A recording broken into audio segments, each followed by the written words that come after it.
After not seeing him for a month, John just thrust a divorce lawyer's business card at me without even asking, "Are you okay? Or how are you feeling divorcing a wife who doesn't work? Pay me $1,000 a month as alimony. Sounds good. Take care." John chuckled as he said this, standing beside him. Emily was wrapping her arm around his, wearing a similar smug expression. "Fine, let's divorce then." I said it so casually that John seemed a bit surprised, but he quickly shared his smile with Emily. Good thing John isn't much of a thinker. It makes my plan easier to execute. After the divorce papers got approved, I decided to start my revenge plan on both of them. I will make them cry as a celebration of my recovery. My name is Sarah Wolf. I'm a 47-year-old illustrator. I'd also work as a children's book author. I just love drawing. I have 2 childhood friends, John and Emily. They're important friends to me, and John is also my husband. It all started when John asked me out as I was heading to a different college after high school. I was surprised. I thought he was into Emily, but I couldn't say no to a confession from John, whom I had secretly liked. After some thought and consultation with Emily, I accepted John's proposal. Emily's behavior had been a bit problematic since teens, but she was still a dear friend to both John and me. However, Emily had a tendency to snatch other people's boyfriends and then dump them once they became obsessed with her, causing problems time and again.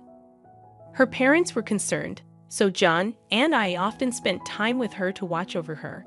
John and I got married when we were 25, 4 years later. Emily brought her fiancé into our lives.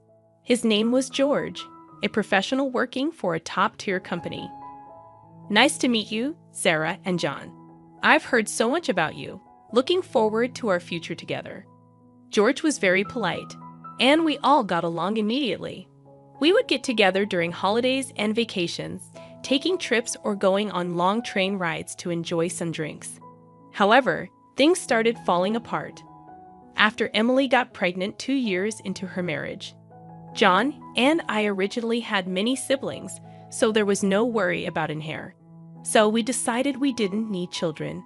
Both of us loved kids, but weren't keen on actively caring for them. Besides, we loved our freedom to travel and enjoy drinks.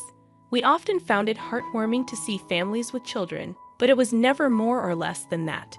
When Emily announced her pregnancy, John's attitude started to change. He quit smoking because Emily said she couldn't stand the smell, and even offered to drive her to doctor's appointments using his vacation days. I warned him, "George might get upset if you're always with Emily." But John argued back, "You have work, don't you? She's our childhood friend, and she's reaching out for help. You're heartless." I said, "I've been buying things and helping where I can, but going with her to the obstetrician is crossing the line." When I said that, John frowned, and then he glared at me. "Why?" "Because Emily wants it, right? She says she's anxious about the checkup. I can't just let her go alone if she's anxious. All the more reason for George to go with her, right? If you go with her every time, it's almost like you're the father of the baby in her belly. John, jealous? You're not going to get pregnant anyway, so what's the problem?" He didn't take my concerns seriously, and instead started to snap, saying I was being annoying. We had hardly ever had a fight during our marriage, but things changed when Emily got pregnant. Our arguments increased, and that didn't change even after Emily gave birth. In fact, John started spending even more time with Emily and their child, Emma. But when Emma was 6, an incident occurred. It had to do with the attendees of Emma's graduation ceremonies. The day before the graduation, John suddenly started rummaging through the closet. "John, what are you doing? Have a meeting tomorrow." John's workplace had a casual dress code, but there was a rule to wear a suit during client meetings, so he always kept a few suits ready. But they were all thrown on the bed now. No, just trying to decide what to wear for the graduation ceremony. "What? You're seriously thinking of attending the graduation?" "Yeah, George, can't make it. Emily asked me." "Wait, that's absurd. No matter how you look at it, I inadvertently raised my voice in denial. Immediately, John's face turned sour. I knew he occasionally picked Emma up from kindergarten, and I had done so myself when asked, yet it was nonsensical for a childhood friend who wasn't even a biological parent to attend a graduation ceremony. What? You still doubt me and Emily? I'm disappointed that you can't even help out. That's not the point. Point anyway. I'm attending the graduation tomorrow, so iron a shirt properly. John said that and abruptly ended the conversation, leaving me behind and going to the bedroom. I had no choice but to call Emily. Hello, Emily. About tomorrow. Sorry about tomorrow. I'm borrowing John. But won't George be upset about the graduation attendance, Sarah? What are you talking about? Obviously, I haven't told George that the graduation is tomorrow. I'll tell him after the ceremony. I was shocked to learn that George didn't know about the graduation schedule. Upon further questioning, it seemed that Emily hadn't informed George about any of the kindergarten events so far, and John had been acting as the father at the kindergarten, which made me dizzy with its selfishness. Wait a minute, Emily. Isn't that extremely unreasonable? It's disrespectful to George, and just because he's a childhood friend, eh? What's wrong? Sarah, you're scary. Well, see you tomorrow. Wait, Emily. I was trembling with anger at Emily, who unilaterally hung up the phone. Still, in the end, I ironed a shirt, prepared a tie, and the next morning saw John off to Emma's graduation ceremony. Since then, Emily and John started going out more frequently, from once a month to once a week, and then to 3 times a week.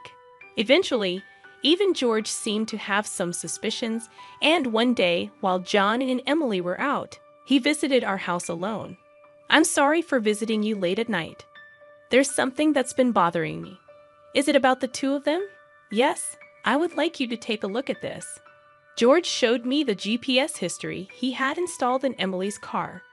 It showed that she had been staying at a hotel 3 times a week. All of those days, she was out with John, and just by looking at George's face, I understood what that meant. What do you want to do, George? I want to take revenge on those 2. Me too. I can't forgive them for betraying us after all this time. We started planning our revenge on them secretly. First, I started by increasing my income because I had been saving by doing housework and taking care of Emma. My income had drastically decreased. George switched to working from home. And when Emily and John would go out, he would bring Emma to my house, and we would take care of her together.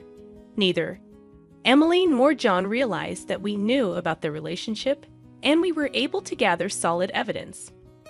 Once we had collected enough evidence and were ready to take our revenge, we discovered a shocking truth about Emma. George and I struggled with the decision, but we both agreed that we didn't want to hurt young Emma, so we decided to wait until she was an adult to take our revenge. However, even though we decided to endure for 10 years, I was struck with a serious illness. I needed long-term hospitalization, and even at best, I wouldn't be discharged for at least 2 years. Although I could work from the hospital room, it was certain that I would have to reduce my workload. After informing George about the situation, I consulted John. However, John's reaction was no different from when we were making small talk. I'll visit you once in a while. I felt that John no longer had any affection for me, as he didn't even ask about my condition or the name of the disease. In reality, John only visited once a month or once every 2 months, and after Emma's 15th birthday, she started acting strangely.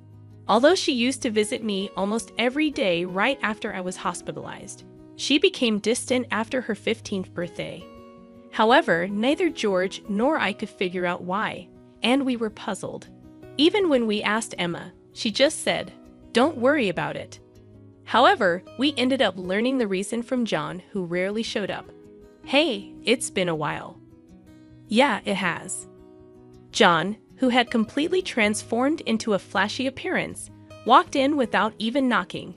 After not seeing him for a month, John just thrust a divorce lawyer's business card at me without even asking. Are you okay? Or how are you feeling divorcing a wife who doesn't work? Pay me $1,000 a month as alimony. That's the deal. So take care, John said, grinning from ear to ear. Beside him, Emily wrapped her arms around John's with a similar expression on her face. Fine, let's divorce then, I casually agreed, which seemed to surprise John for a moment. But he quickly exchanged smiles with Emily. It was good that John wasn't the type to think too deeply. That's why my plan worked so well. After receiving a notification that the divorce was finalized from John, I decided to start my revenge plan against the two of them. I will make them cry as a celebration of my recovery. I promptly started to take action. First, I contacted George to transfer hospitals. Then I informed my lawyer that they would be mediating between the two parties from now on. George also began to act at the same time. He moved near my new hospital with Emma, and he started to visit me frequently. Emma still had a gloomy expression, but I was happy that she came to see me every day. Most of my belongings were already in the hospital room. So I told John to dispose of the rest.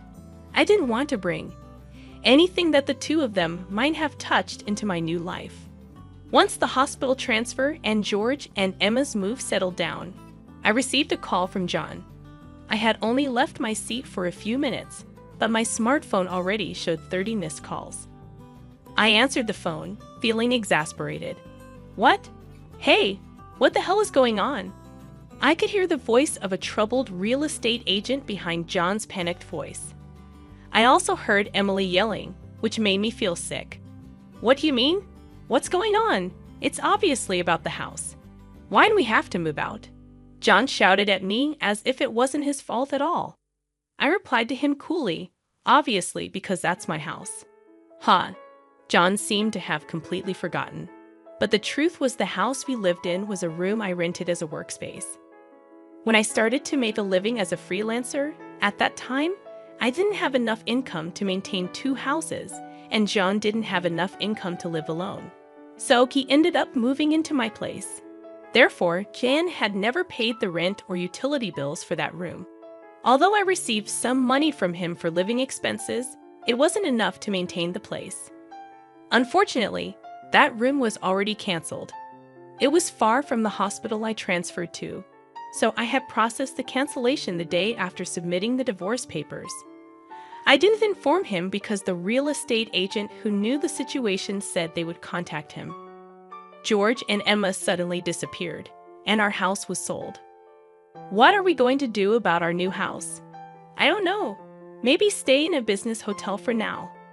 As I turned on the speaker and started working, John yelled in frustration, "Don't screw with me." However, he seemed to remember something and started speaking in a more soothing tone. Well, whatever. When will you transfer the money? We're running low on cash. What are you talking about? Huh? Don't mess around. I told you to pay $1,000, didn't I? Oh, I don't recall agreeing to that. My nonchalant response was met with incoherent screaming from John on the other end of the phone. Apparently, he thought he could get money from me and had been squandering it. Even if he had $1,000 left, how did he plan to get by for the rest of the month? Hey, don't just stay silent. Say something. There's really nothing to talk about. My retort left John momentarily dumbfounded, but he soon started yelling again, growing increasingly annoyed. I addressed John in as cheerful a tone as I could muster. Anyway, we're basically strangers now, so please don't contact me anymore. You'll hear from my lawyer. Huh? Lawyer? Hey, wait a minute.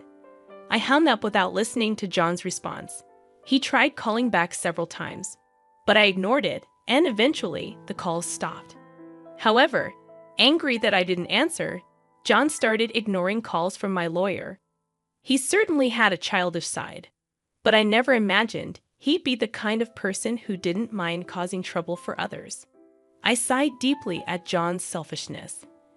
A few months later, after a temporary discharge from the hospital, I visited John's parents' house.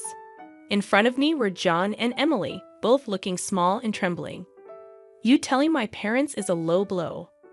Oh, I just reported that we got divorced. Jan glared at me in response to my answer, but he shrank back under his father's stern gaze. Actually, I had a great relationship with my in-laws, even visiting and dining with them when John wasn't around. Despite being so well loved, I felt it was wrong not to share the details of our divorce. So I went to visit them. Is it true that you're remarrying Emily? Yes, it's true. True. Emily, Emma, and are going to start over as a family. What are you talking about? Your only family is Sarah. She's not my family anymore. John's words made his father frown with a look that seemed to say, "Give me a break." John shook his head a few times, then handed me a piece of paper. It was a bill from a nearby luxury hotel. What's this? It's the bill from the hotel we stayed at. John, acting as if it was obvious, pointed at the bill on the table, then suddenly collapsed. Oh, what the heck, Mom? I didn't raise you to be like this. My mother-in-law, gasping for breath, was met with a look of disbelief from John. Next to him, Emily wore the same expression. Why are you so angry? It's just that the family is changing because I'm getting married. Plus, you'll have a grandchild, a blood-related one at that. Aren't you happy? You two didn't. My mother-in-law, looking as if she couldn't believe what she was seeing, glanced at Emily, then turned her gaze to me. Both my in-laws understood that I didn't want children and still treated me as their own daughter. Of course, they treated Emily, my childhood friend, similarly. But there was always a boundary between a daughter-in-law and a friend. I remembered Emily often complaining about that. So I was certain my mother-in-law wouldn't be happy about this situation, and Emily should have known it too. You dote on Emma, right? It'll be your grandchild, so you'll be happy, right? It's because she's a child I've known since she was little. Oh, but half of her blood is from John, right? Even after all this, Emily, showing no sign of remorse and acting as if she couldn't understand the problem, gave me goosebumps.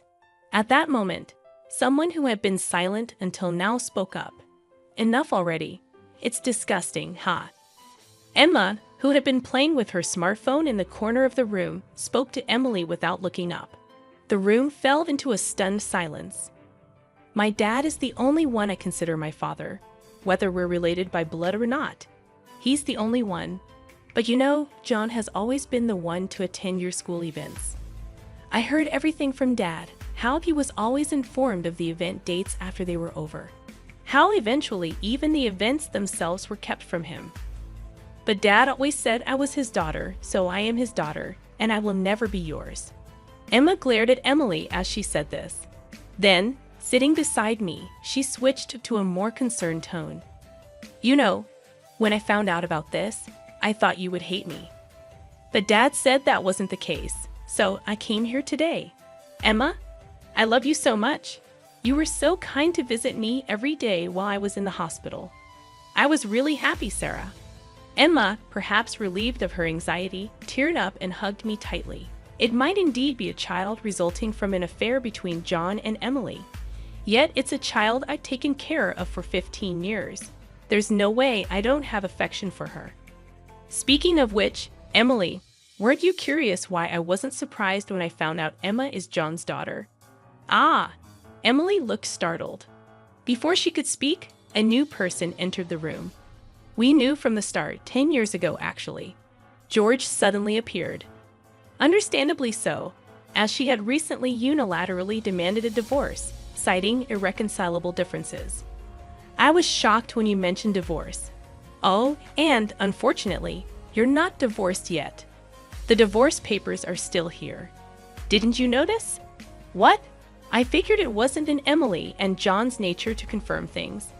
But I couldn't help but be stunned that Emily, despite the 100-day waiting period for women to remarry, hadn't noticed for months. So, Emily is still my wife, and Emma is still my daughter. Well, since there won't be a wife though. Wait, what do you mean? A 15-year-old can choose their parent. That's not true. Emma wants to be with Mom, right? Emily said that and looked at Emma. Emma frowned at Emily and held my hand. Emily was speechless at that and glared at me. Then John suddenly burst into laughter. So that's what it is. You two are together, huh? But too bad. Isn't it impossible to live on George's salary alone? Can you stop making weird assumptions? Also, it seems George earns double the amount you think. Emily knows about it, huh? It's probably a bluff. Lol. Besides, it's impossible for you to work while dealing with your illness. You'll just die miserably somewhere. This time, I laughed at John's huge misunderstanding. John, seeing me suddenly start laughing, was getting frustrated. You didn't know about my income, did you, huh? It's probably just a bit more than a part-time job. No, it's different. My annual income is $500,000, huh? John's eyes and mouth were wide open in shock. Emily was also stunned. In fact, over the past 10 years, I had become a popular children's book author, and my income had skyrocketed from essays, interviews, and the like. Moreover, a film adaptation is planned soon, so my income is skyrocketing. Liar. Oh, do you want to see this? I said that and showed Emily my bank account screen. It clearly showed a large amount of money being deposited every month. Emily was at a loss for words when she saw it. Sarah, let's make up, huh? What are you saying? Emily was furious at John's words. Blinded by the money, I watched them blankly and then opened my mouth. Well, if you want to get married, feel free. Oh, and I'll definitely take the compensation for damages, Sarah. Wait, Sarah. Ignoring John's words, I took Emma's hand, and after saying goodbye to my in-laws, I left their house. John originally worked at my father-in-law's company, but it was revealed that he was lying about going out for sales, and he was fired. My father-in-law planned to forcibly put him on a friend's fishing boat and work him to the bone. Working on a fishing boat was tough for an indoor-loving John, and he contacted me several times. But each time, I notified my father-in-law, and eventually, the calls stopped. Emily lost custody to George and got divorced. She seemed uninterested in John, who couldn't afford luxuries and didn't seem to chase after him. She was disowned by her family and lived alone in a rundown apartment. She hadn't worked at all since getting married, and since she had always made others do things for her, she couldn't do anything herself. And there were hardly any places that would hire her as a full-time employee. Still, she had to pay for her living expenses and child support, so she worked multiple part-time jobs and barely made ends meet. After entering high school, Emma worked hard every day to study abroad and go to a prestigious university overseas. Being originally diligent, her dream is to translate my picture books and deliver them to children all over the world, which makes me happy. As for me, my picture books are selling well, and I am receiving more and more offers for anime adaptations and merchandise. My illness is also progressing well, and although I am still hospitalized, my doctor recently told me that I might be able to leave the hospital next year. And one more thing, George and Emma come to visit me every day. Actually, George recently confessed to me with remarriage in mind. I haven't given my answer yet, but I can't help but have feelings for him. He said he wants to live together when I leave the hospital. While thinking about what to answer, I work on my picture books every day, hoping for a happy future for us. I weave stories again today.